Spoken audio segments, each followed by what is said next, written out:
নমস্কার বন্ধুরা, কেমন আছো সকলে? আশা করছি সবাই ভালো আছো। আমি আজকে তোমাদের সাথে শেয়ার করব চিকেন ঘুগনির রেসিপি। রয়েছে তার সাথে অনেক tips and tricks. By the way, আমি পূজা, তোমরা দেখছো আমার রান্নাঘর, মাই কুকিং মাই ওয়ার্ল্ড।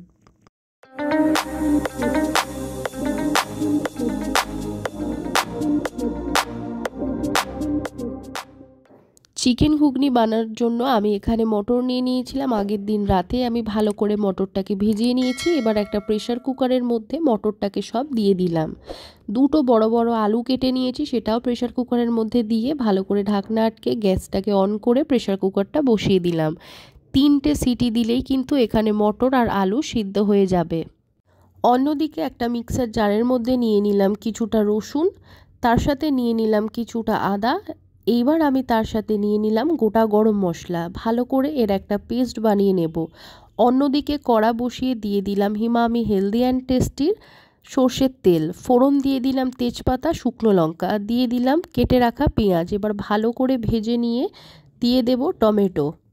তোমাদের সাথে একটা টিপ শেয়ার করি, হঠাৎ যদি ঘুগনি খেতে ইচ্ছে হয় তার জন্য কিন্তু মটরটাকে খাবার সোডা নুন দিয়ে 3 ঘন্টার জন্য ভিজিয়ে রাখলেই হয়ে যাবে। এবার দেখো বেটে রাখা মশলাটা দিয়ে দিলাম, দিয়ে ভালো করে এইভাবে কিছুক্ষণ আমি কষে নেব মশলাটাকে। এবার আমি দিয়ে দিলাম 2 চামচ নুন, তার সাথে দিয়ে দিলাম 2 চামচ চিনি, হলুদও দিয়ে দিলাম 2 চামচ, লঙ্কা গুঁড়ো এবার দেব 3 চামচ। যে যতটা ঝাল খায় তার পরিমাণ মতোই লঙ্কার গুঁড়ো দেবে। আমি এখানে 3 চামচ লঙ্কা গুঁড়ো ব্যবহার করলাম। এরপরে দিয়ে দিলাম ছোট চামচের 2 চামচ ধনে গুঁড়ো, ছোট চামচের 2 চামচ জিরে গুঁড়ো, দিয়ে দিলাম কাশ্মীরি রেড চিলি পাউডার। দিয়ে এবার মশলাটাকে আরও 2 থেকে 3 মিনিট এইভাবে কষে নেব। এইবারে আমি মাংস যে কিমা করে রেখেছিলাম সেইগুলো দিয়ে দিলাম।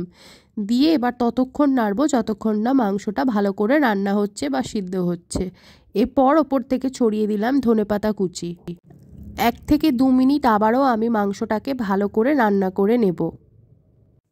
মাংসটা যখন হয়ে আসবে এরকম তেল ছেড়ে দিলে বুঝে নিতে হবে মাংস হয়ে গেছে। এইবারে হচ্ছে মটর আর আলুটাকে দিয়ে ভালো করে আমি কষে নেব।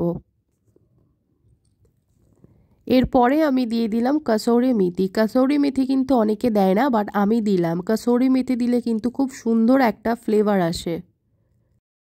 আমি এখানে বড় গ্লাসে 3 গ্লাস জল দিয়ে দিলাম। জলটা আমি একটু বেশি করে এই জন্যই দিলাম, ঘুগনিটা যখন ফুটে আসবে ঝোলটা কিন্তু অনেকটা পরিমাপে কম হয়ে যায়, সেই কারণে আমি বড় গ্লাসে 3 গ্লাস জল দিলাম। ঘুগনির ঝোলটা ততক্ষণ ফুটতে দেব যতক্ষণ ঝোলটা গাঢ় হয়ে না আসছে। ঝোলটা গাঢ় হয়ে আসলেই কিন্তু আমাদের তৈরি হয়ে যাবে গরম গরম চিকেন ঘুগনি। চিকেন ঘুগনি কিন্তু অনেকেই পাউরুটি বা পরোটার সাথে সার্ভ করে থাকে। আমি এখানে লুচির সাথে চিকেন ঘুগনি সার্ভ করেছি। ভিডিওটা যদি ভালো লেগে থাকে তাহলে অবশ্যই লাইক করো, কমেন্ট করে জানাও তোমাদের কেমন লেগেছে। আর যারা এখনও আমার চ্যানেলটিকে সাবস্ক্রাইব করোনি তারা এখনই সাবস্ক্রাইব করে পাশে থাকা বেল আইকনটা প্রেস করে দাও। আজকের মতো এইটুকুনি, দেখা হচ্ছে নতুন কোনো রেসিপি নিয়ে। ভালো থাকবে।